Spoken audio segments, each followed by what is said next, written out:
पृथ्वीवर सगळ्यात उत्कृष्ट ज्ञान आणि ग्रंथ लेखन ज्यांच्याकडे आहे असे भगवान श्री ज्ञानोबराय यांच्या हरिपाठाचं आपण चिंतन करत आहोत।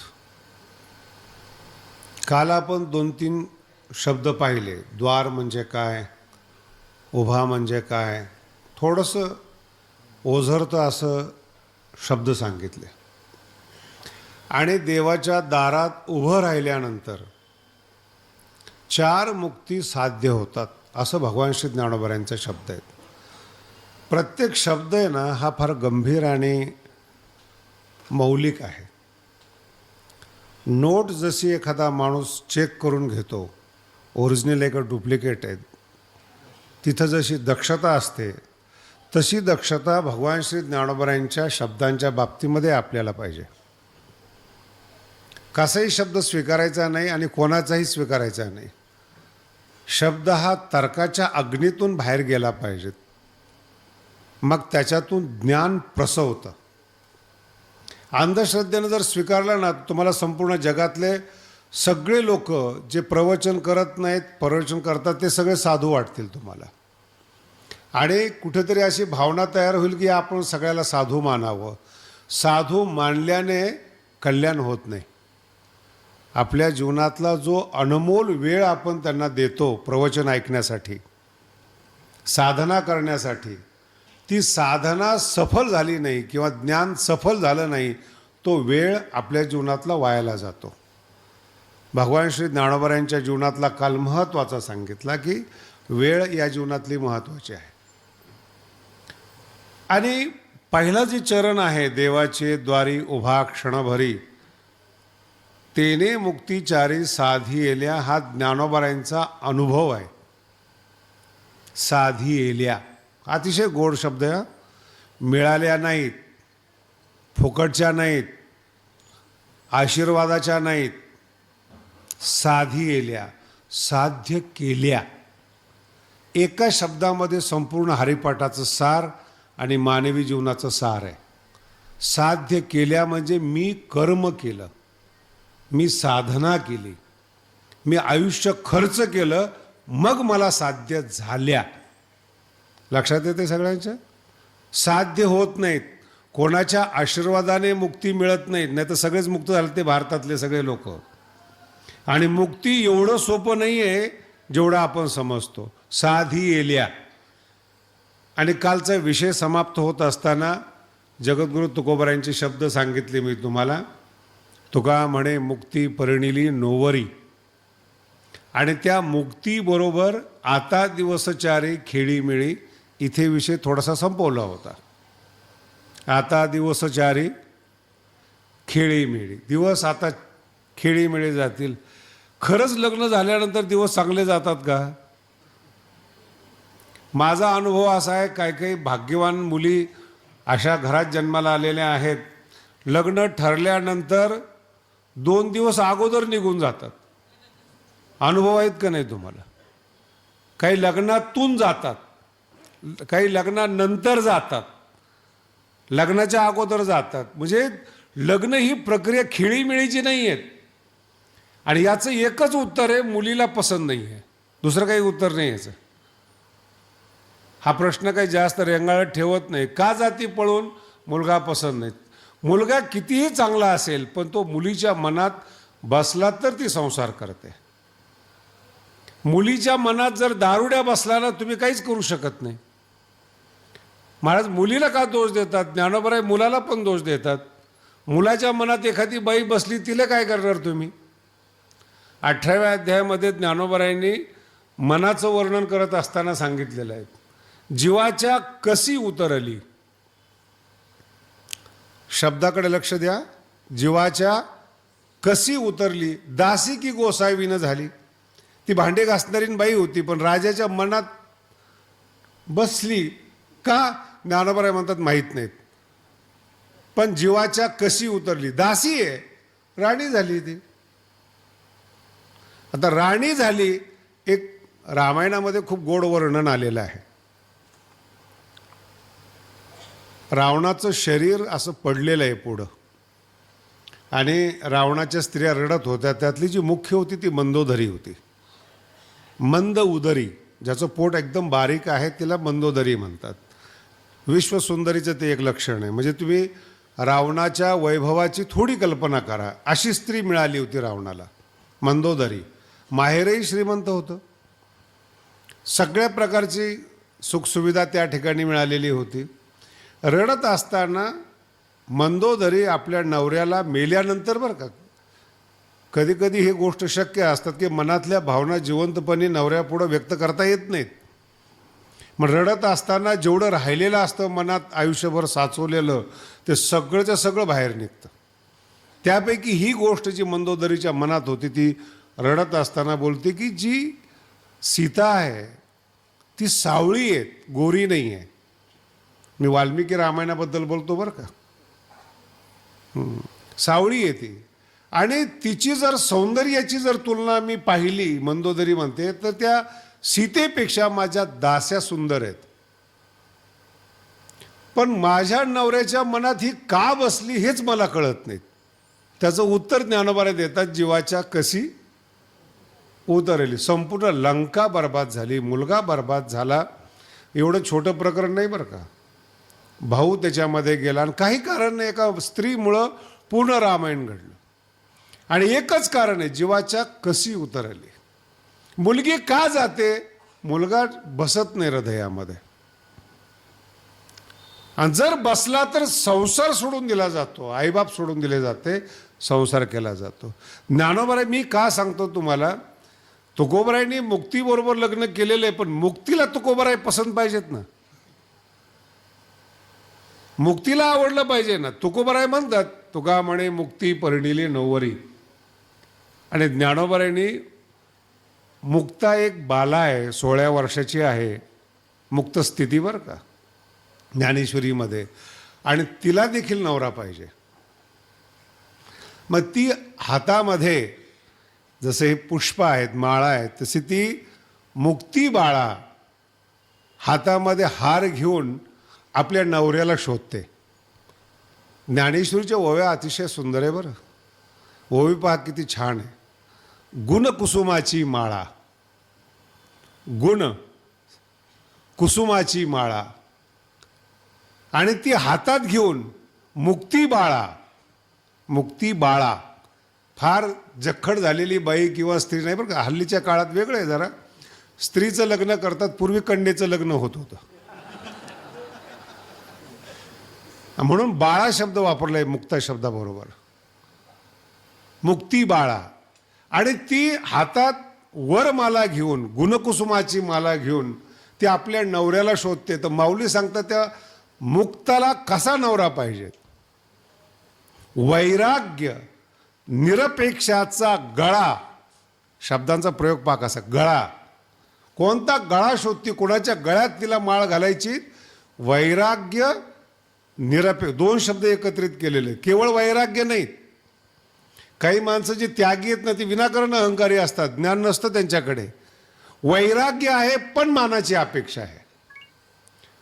व्यवहारामध्ये हे खूप चाणक्षणे लक्ष देऊन पहा. ज्याला पैसा नकोय त्याला मान पाहिजे, ज्याला धन पाहिजे तो मानाकडे जात नाही, आणि काम दोन्ही गोष्टीचा त्याग करतो. एखाद्या स्त्री लंपट माणसाला विचारा, अरे जरा समाजाची इज्जत राहत नाही, तो म्हणतो आपल्या काय करायची इज्जतीशी. काहीला धन पाहिजेत, त्याला नातेवाईकच नसतात, सगळ्याकडून थोडे थोडे पैसे काढत असतो आणि गोड बोलत असतो. गोड बोलणं महत्त्वाचं आहे बरं. आणि तिसरा टप्पा आहे, दोन्ही नको आहेत, मानासाठी त्याग करतो. ज्ञानोबराय म्हणतात, अशा माणसाला मुक्ती वरण करत नाहीत. निरपेक्ष, ज्याच्या जीवनात अपेक्षा नाही असा. आणि जो निरपेक्ष आहे त्याचं लक्षण असेल, निरपेक्ष माणूस दुखी नसतोच. टप्पा लक्षात घ्या बरं का. कोणाकडून जर काही घ्यायचं नसेल तुम्हाला, तर कोण दुःख देणार आहे तुम्हाला. ज्ञानोबांनी 12व्या अध्यायामध्ये या प्रकरणाचा उल्लेख केलेला आहे. जयाचे ठाई पांडवा, अपेक्षे नाही रिघावा. निरपेक्ष, सुखासी चढावा जयाचे असणे. ज्याचं असणं, ज्याचं अस्तित्व सुखाला वाढवणार आहेत. तुम्हाला सुख पाहिजे आणि निरपेक्ष माणसं सुखाला वाढवतात, हा दोघातला फरक लक्षात ठेवा. आपण सुखाला तरसलेले आहेत आणि सुखाला वाढवतात. काही काही शब्द फार गोड आहेत बरं. ज्ञानोबाराय स्वतःच्या जीवनाबद्दल वर्णन करत असताना खूप सुंदर वर्णन केलेत. ज्ञानोबारायला विचारलं, तुम्ही एवढ्या कमी वयामध्ये ज्ञानेश्वरी सांगता, हरिपाठ आपल्या मुखातून येतो, काय कारण आहे? माऊली म्हणतात, पुण्य पोशिली असाधारणे. ओव्या कळणार नाहीत तुम्हाला बरं का, आणि मला तर विश्वास कळत नाहीत म्हणून. माऊली म्हणतात, मी पुण्य केलं असं नाही सांगत ज्ञानोबाराय, पुण्य पोशिली, पुण्याला पोचलं.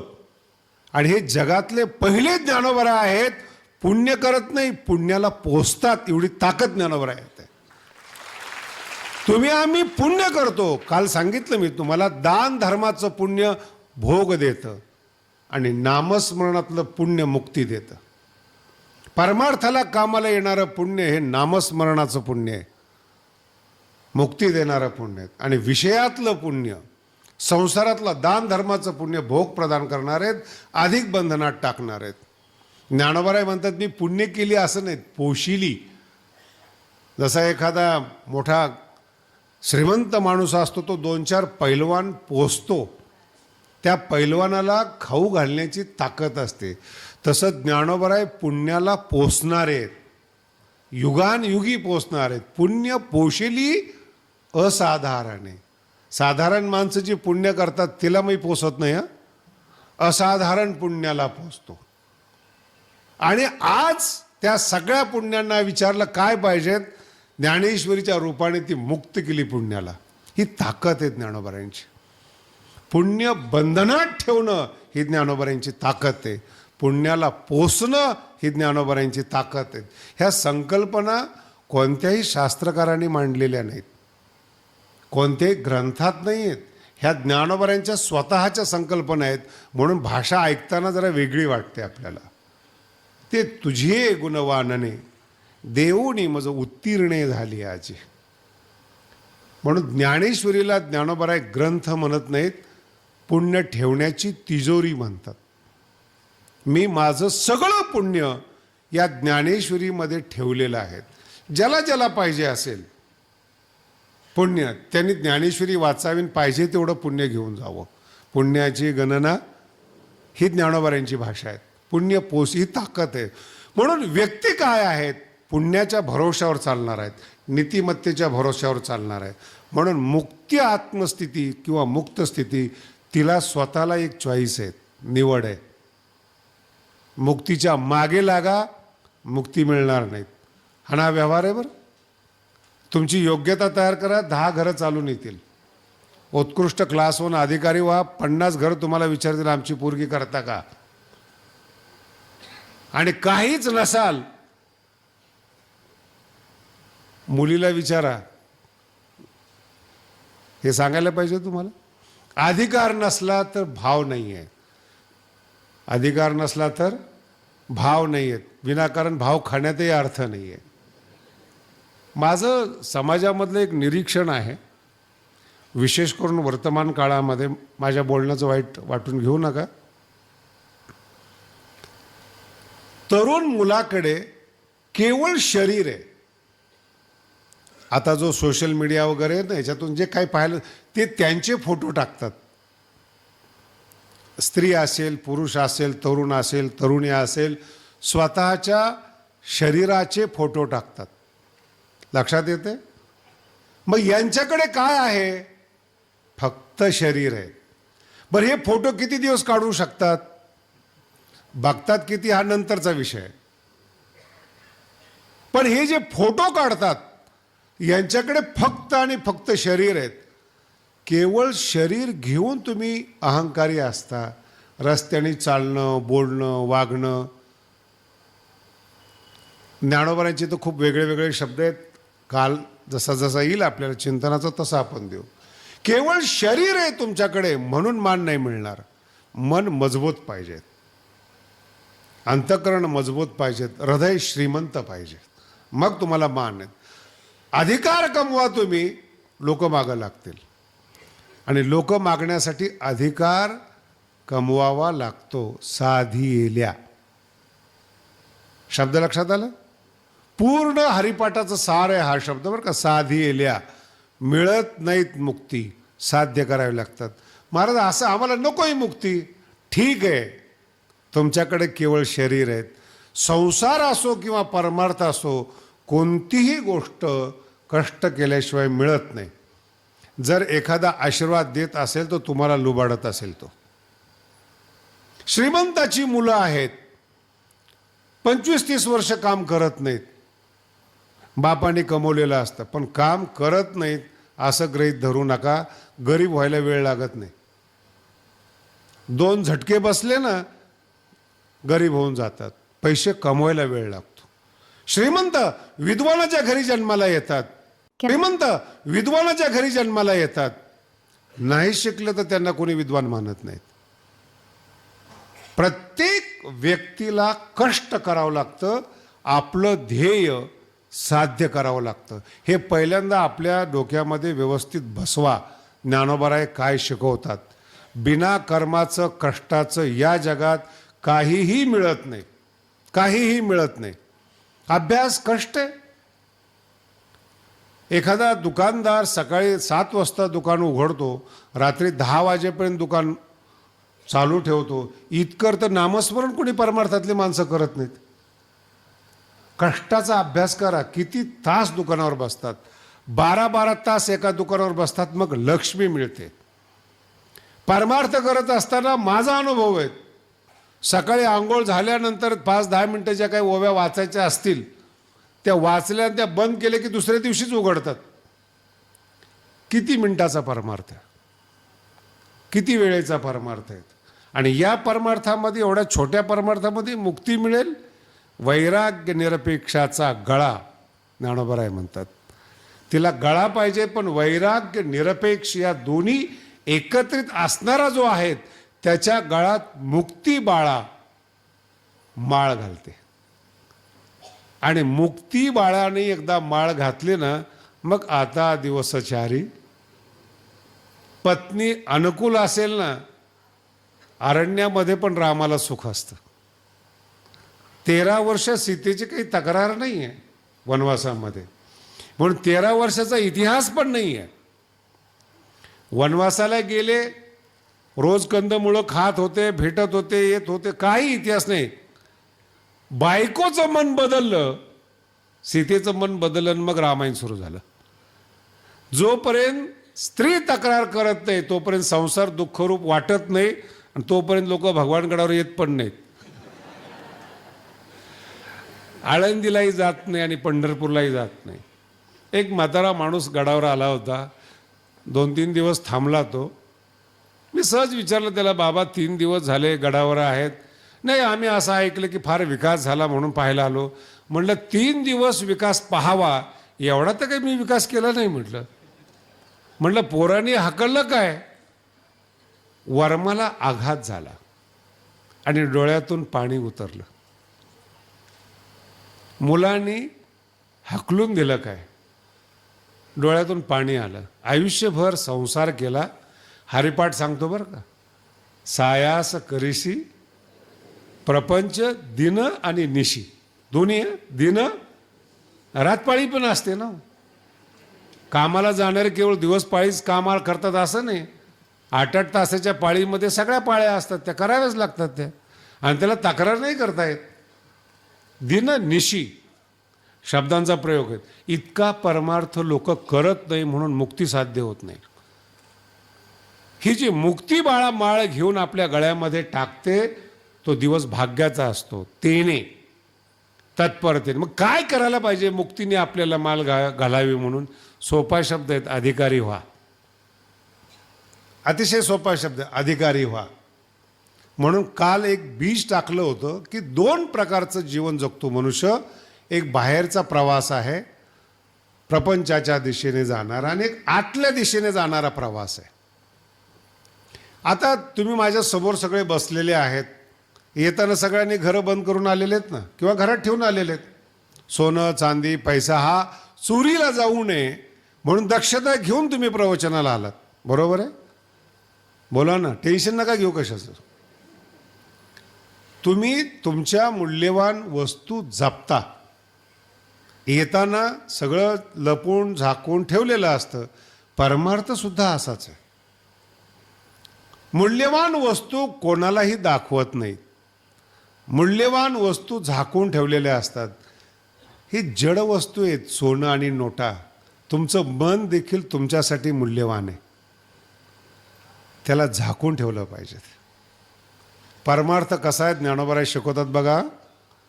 ज्ञानोबाराय म्हणतात अंतःकरण सुद्धा झाकून ठेवलं पाहिजे. काय अंतःकरणात चालतं ना, जो खानदानी परमार्थिक आहे तो अंतःकरणाला जपतो. माझे शब्द असते दक्षतेने घ्या. जपतो शब्द वापरलाय बरं का.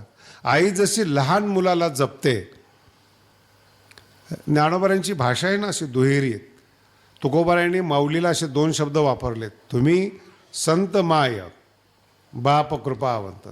माऊली तुम्ही माय आहात आणि माऊली तुम्ही बाप आहात.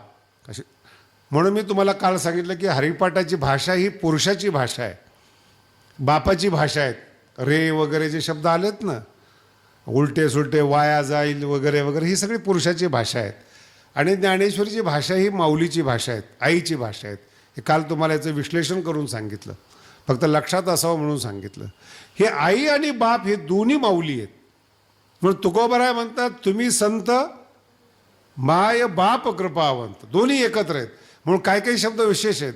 तसं मुलाला जपणारी आई आणि ज्या स्त्रीमध्ये बाहेर ख्याली आहेत तिला जपणारा नवरा, असे 2 विशेषण एकत्र दिलेत ज्ञानोबारायांनी. 2 विशेषण आहेत ना. मुलाला जपणारी आई सतत मुलावर लक्ष ठेवते. कधी कधी एखादी स्त्री उदार अंतःकरणाची असते, पण नवरा जर तिला व्यवस्थित भेटला ना, ते एक माऊलीच्या शब्दांचा अभ्यास करा कसं उदाहरण देतात. तर मग तो तिच्यावर नियंत्रण करतो. तिला सोडायचं पण नाही आणि ती धाकात पण राहिली पाहिजेत. ज्ञानोबाराय अंतःकरणाच्या बाबतीमध्ये बोलतात, किंबहुना या परी अंतःकरण जतन करी. साधियेल्याचा अर्थ व्यवस्थित लक्षात ठेवा. किंबहुना या परी अंतःकरण जतन करी. कशा पद्धतीने जतन करते त्याच्या मागे ओव्या आलेल्या आहेत. ह्या 13व्या अध्यायाचा खूप सुंदर विषय आहे. दाटुका पती कळासी. ज्ञानोबारांचे एक एक शब्द आहेत ना असे मोती आहेत. दाटुका पती कळासी करी टिहळणी तैसी प्रवृत्तीसी. शब्दांचा प्रयोग इतका गोड आहे. दाटुगा पती, आडदांड नवराच कंट्रोल करू शकतो, शिकलेले आपल्या पत्नीला कंट्रोल करू शकत नाहीत. खूप सुंदर विषय आहे. दाटुगा पती कळासी. ज्ञानोबारांचे एक एक शब्द आहेत ना असे मोती आहेत. दाटुगा पती कळासी करी टिहळणी तैसी प्रवृत्तीसी. शब्दांचा प्रयोग इतका गोड आहे. दाटुगा पती, आडदांड नवराच कंट्रोल करू शकतो, शिकलेले आपल्या पत्नीला कंट्रोल करू शकत नाहीत. धनवान चारित्र्यवान आपल्या पत्नीला कंट्रोल करू शकत नाही. आडदांड असेल तो कंट्रोल करू शकतो. दाटुगा आडदांड पती कळासी. त्याच्या लक्षात आलं बाहेरी धीट जैसी. शब्द फार गोड आहेत. बाहेरी धीट, बाहेर जाण्याला सोकवलेली, धीट असणारी स्त्री. बाहेरी धीट जैसी दाटुगा पती कळासी. त्याच्या लक्षात आलं करी टेहळणी तैसी प्रवृत्तीसी. किंबहुना या परी जो अंतःकरण जतन करी. त्याचं नाव आहे परमार्थ. परमार्थ याला नाही म्हणत जे तुम्ही करताय. अंतःकरणाला जपणं हा पहिला परमार्थ आहे. अंतःकरणाला योग्य बनवणं हा दुसरा परमार्थ आहे, दुसरी स्टेप आहे. पहिलं अंतःकरण जपा. मग अंतःकरण जातं कुठं? इंद्रिये आणि विषय आपल्या अंतःकरणाला ओढून येतात. इंद्रिये, काल पाहिलं ना आपण, विषय ऐकला सगळ्यांनी. इंद्रिय आपल्या अंतःकरणाला ओढून नेतात, अंतःकरणावर लक्ष ठेवतो. आणि जो अंतःकरणावर लक्ष ठेवतो तो पारमार्थिक आहे, जपतो.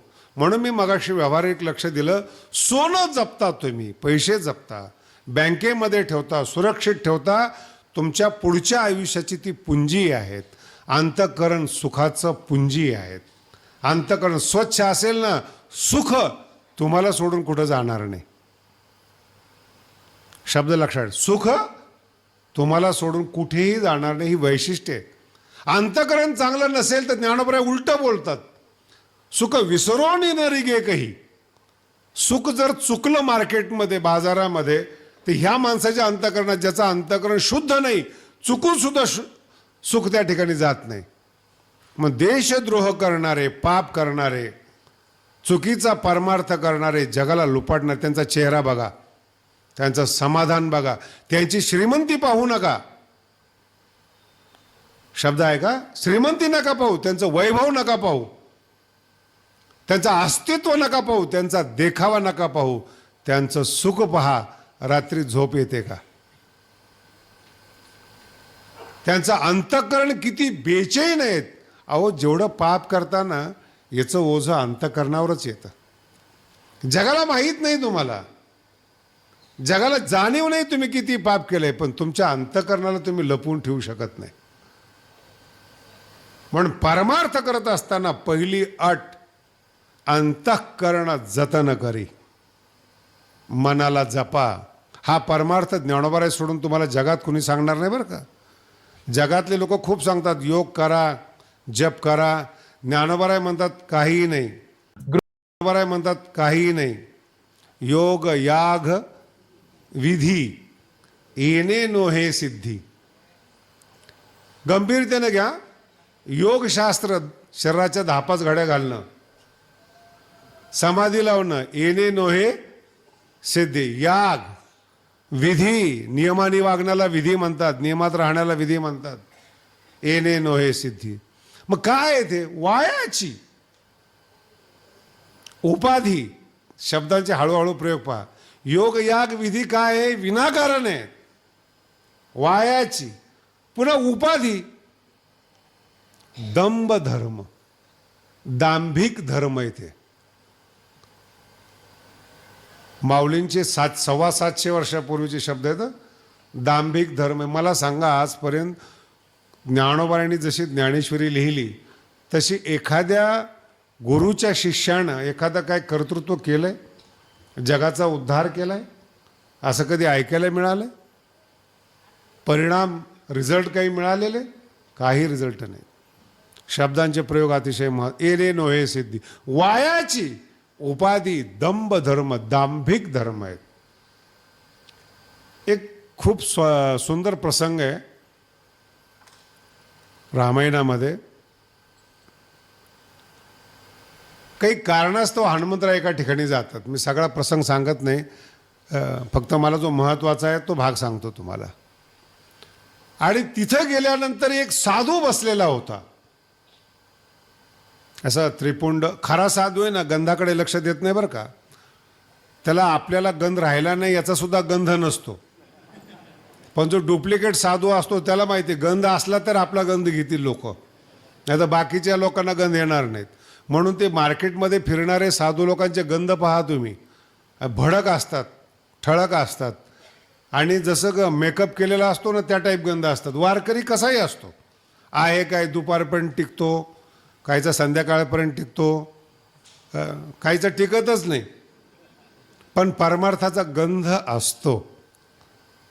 गंध टिकला नाही म्हणून परमार्थाचा गंध गेला असं समजू नका बरं. गंध असतो परमार्थाचा. ते वारकरी असतो, त्याला आतला सुगंध असतो त्याच्या जीवनामध्ये. आणि हनुमंतरायांनी पाहिलं त्याला. त्या हनुमंतरायाला अडवायला सुरुवात केली, त्यांनी बोलायला सुरुवात केली. माझी प्रकरण अजून लक्षात नाही आले बरं का, चेहऱ्यावर लक्षात येतात. संत कोण आहेत? ज्ञानीनाम अग्रगण्यम हनुमंतराय आहेत, खरे संत आहेत. आणि डुप्लिकेट संताची भेट झाली. खऱ्या संतांना वाटलं काही बोलू नये, याला निघण्याचा प्रयत्न केला, पण त्या संतांनी अडवायचा प्रयत्न केला. त्यांनी समजून सांगितलं हनुमंताने, नाही ठीक आहे, तुमचा धंदा चाललाय, व्यवसाय चाललाय, पण ते आमच्यासारख्याला नका अडवू. नाही अडवलं त्याने, मारून टाकलं हनुमंताने. दंभ धर्म, दंभ दांभिक धर्म रामायणामध्ये मोठ्या प्रमाणामध्ये उल्लेख आहे त्याचा. माझा बोलण्याचा अर्थ थोडा वेगळा आहे. खऱ्या संतांना देखील खोटे संत आडवे येतात. ग्रुप असतो, प्रमाण मोठं असतं, आणि चुकीच्या संतांनी एकदा नावं ठेवायला सुरुवात केली ना, गाथा बुडवायला वेळ लागत नाही महाराज. हे काही छोटं प्रकरण आहे म्हणून तुम्ही सहज ऐकू नका. संख्या या कलियुगात कोणाची जास्त होते त्याच्याकडे शक्ती जाते आणि खऱ्या ज्ञानोबाराय तुकोबारायला त्रास होतो. दंभ धर्म आणि काही कालाने दांभिक धर्मच परंपरा होतात. हे असंच केलं पाहिजे, तसंच केलं पाहिजे. ज्ञानोबाराय म्हणतात नाही,